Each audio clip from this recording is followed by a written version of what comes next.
जो लोगों को राजनीति विरासत में मिली है वो संघर्ष को नहीं समझ सकते हैं। पसमानदा समाज का कौन सा व्यक्ति जिसको आपने प्रतिनिधित्व दिया है तेजस्वी यादव जी? आपकी अंतरात्मा यही कहती है कि अनुसूचित जनजाति समाज की महिला के खिलाफ इस प्रकार की टिप्पणी करो आप? शर्म नहीं आती आपको ये बोलते हैं कि राष्ट्रपति ने मूर्ति जला जाएगा? और ये वही कांग्रेस पार्टी है साथियों जिन्होंने सामाजिक न्याय का गला परिवार के आगे देख नहीं सकते हैं, वो हमारी आलोचना कर रहे हैं। जब अनाउंसमेंट हुई थी, जब घोषणा हुआ था कि द्रौपदी मुर्मू जी एनडीए के तरफ से राष्ट्रपति चुनाव में हमारी उम्मीदवार होंगी, तब एक उत्साह, एक उम्मीद, एक आशा की लहर पैदा हुई थी देश के संपूर्ण अनुसूचित जाति, अनुसूचित जनजाति समाज में। करोड़ों हम जैसे युवाओं जो कि हाशिए के समाज से आते हैं, दलित समाज से आते हैं, हमारे मन में भी एक भाव जागृत हुआ था कि हमारा भी कोई व्यक्ति, हमारे समाज से भी कोई व्यक्ति आज वहां जा रहा है। लेकिन किस प्रकार की बात?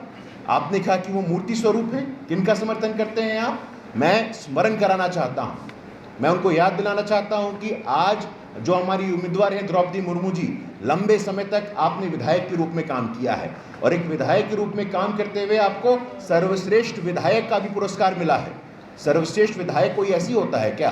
कोई मूर्ति बन के सर्वश्रेष्ठ विधायक बन जाता है क्या? जब तक आप जनता की आवाज़ को, जनता की अपेक्षाओं को, जनता की आकांक्षाओं को आप उठाएंगे नहीं, बोलेंगे नहीं, तो आप सर्वश्रेष्ठ विधायक बन जाएंगे। जो लोगों को राजनीति विरासत में मिली है वो संघर्ष को नहीं समझ सकते हैं। आज पूरे प्रदेश के, पूरे देश के अनुसूचित जाति, जनजाति, वंचित समाज के युवाओं में आक्रोश है, गुस्सा है, निराशा है कि जिन लालू यादव ने, जिन राष्ट्रीय जनता दल ने सामाजिक न्याय की बात की थी, आज उन्होंने हमारे स्वाभिमान को ठेस पहुंचाने का काम किया है। और आज तक 24 घंटे से अधिक का समय हो गया है, आपने कोई ग्लानि नहीं प्रकट किया है। झारखंड मुक्ति मोर्चा हमारा मुख्य विरोधी दल है, जब झारखंड मुक्ति मोर्चा जैसी पार्टी भी समर्थन दे रही है इस मुद्दे पे, आदिवासी समाज से महिला, मैं पुनः इस बात पे जोर दे रहा हूं, मैं बार बार जोर दे रहा हूं कि भारत के राजनीतिक इतिहास में ये स्वर्णिम काल है। कल को जब इतिहास लिखा जाएगा साथियों, जब देश का पॉलिटिकल हिस्ट्री लिखा जाएगा, तो अंग्रेजी में एक टर्म है कि wrong side of the history. तो आज जो भी लोग द्रौपदी मुर्मू जी के पथ में अवरोध बन रहे हैं, उनके राष्ट्रपति बनने में अवरोध पैदा कर रहे हैं, आज वो लोग wrong side of the history पे है। मैं बताना चाहता हूँ द्रौपदी मुर्मू जी की जो व्यक्तिगत यात्रा है, जो उनका जीवन परिचय है, हम सब उससे अवगत हैं कि उन्होंने क्या क्या दंश नहीं झेला है। बहुत ही कम आयु में परिवार के इतने सारे सदस्यों को उन्होंने खोया है, उनके 2 पुत्र उनको खोया है, लेकिन तब भी आपके आंख में पानी तक नहीं आया। आज तक आपने नहीं बोला कि भाई हमें भी कुछ करना चाहिए अनुसूचित जाति के लिए, अनुसूचित जनजाति के लिए। इसलिए साथियों हम बताना चाहते हैं कि उन लोगों ने सिर्फ और सिर्फ सामाजिक न्याय के नाम पे अपनी राजनीतिक रोटी को सेका है। जब भी प्रतिनिधित्व देने की बात आई, जब भी सम्मान देने की बात आई, तब आप शांत हो गए, तब आपको सिर्फ और सिर्फ अपना परिवार याद आया। संथाल समाज से आती हैं और ये संथाल समाज करेजियस समाज है, एक ऐसा समाज है जिसने शक्ति का प्रदर्शन किया है। और मुझे बताया गया कि 1793 में परमानेंट सेटलमेंट के लिए अंग्रेजों के खिलाफ विरोध का भी नेतृत्व किया था। इसलिए मुझे लगता है कि आपको उनका जीवन परिचय पढ़ना चाहिए, लेकिन आप कितना पढ़ते हैं मुझे नहीं मालूम है।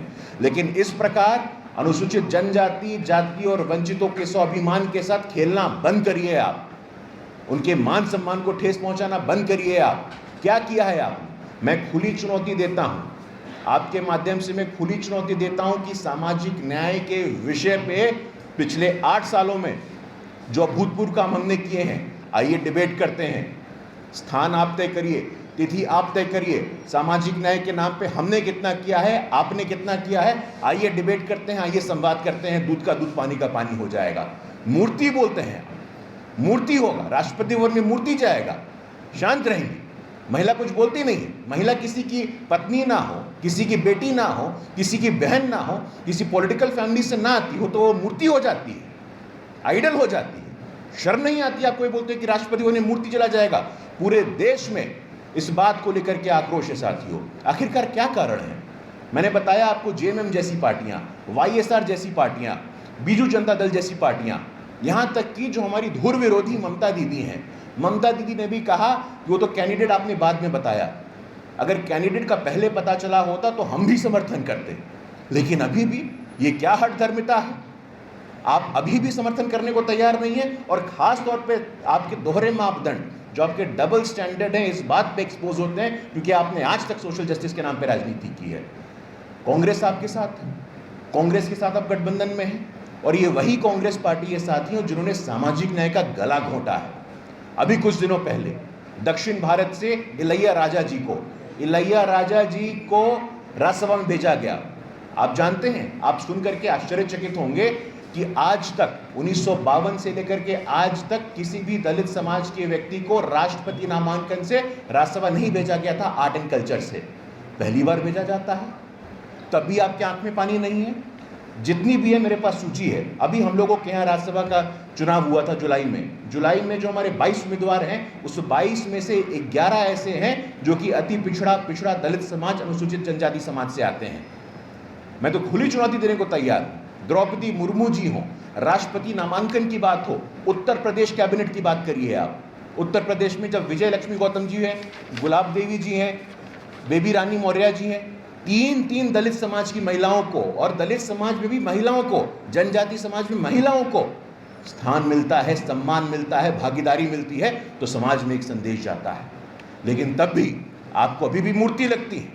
अगर कोई महिला तभी सशक्त होती है कि जब उसका कोई सरनेम हो, किसी पॉलिटिकल फैमिली से आती हो, जब देश के यशस्वी प्रधानमंत्री कहते हैं सबका साथ, सबका विकास, सबका विश्वास। तो साथियों, ये हमारे लिए सिर्फ नारा नहीं है, हम सब पॉलिटिकल पार्टी के लिए, वर्कर के लिए कमिटमेंट है, प्रतिबद्धता है। मुद्रा की बात हो, स्टैंड अप की बात हो, स्टार्टअप की बात हो, लंबी बात हो जाएगी। लेकिन क्या कारण है? क्या कारण है कि पिछले 8 वर्षों में जो भी चुनाव हुए हैं, बार बार हमें देश की जनता ने, अलग अलग स्टेट में लोगों ने अपने जनादेश के माध्यम से आशीर्वाद दिया है। हम सबको साथ लेकर के चलने की बात करते हैं। हम एक परिवार की पार्टी नहीं है, हम एक क्षेत्र की पार्टी नहीं है, हम एक जाति की पार्टी नहीं है। आज पसमानदा समाज को लेकर के, पसमानदा समाज का कौन सा व्यक्ति जिसको आपने प्रतिनिधित्व दिया है? तेजस्वी यादव जी, कांग्रेस पार्टी के लोग। आपने पसमानदा समाज से किसको मंत्री बनाया है? उत्तर प्रदेश में जब दानिश अंसारी जी मंत्री बनते हैं, युवा व्यक्ति, पसमानदा समाज का व्यक्ति, उसको शासन प्रशासन में भागीदारी मिलती है। तो आज ऐतिहासिक स्तर पे, हालांकि देखिए अंग्रेजी में कहावत है, writing on the wall, foregone conclusion है कि द्रौपदी मुर्मू जी का विजय जो है वो निश्चित है, वो ऐतिहासिक होगा, वो अभूतपूर्व होगा। लेकिन इतिहास आपको कभी माफ नहीं करेगा। History will never forgive you. कभी भी इतिहास आपको माफ नहीं करेगा जो आपने इस प्रकार की शर्मनाक टिप्पणी की है। आपकी अंतरात्मा कहाँ है?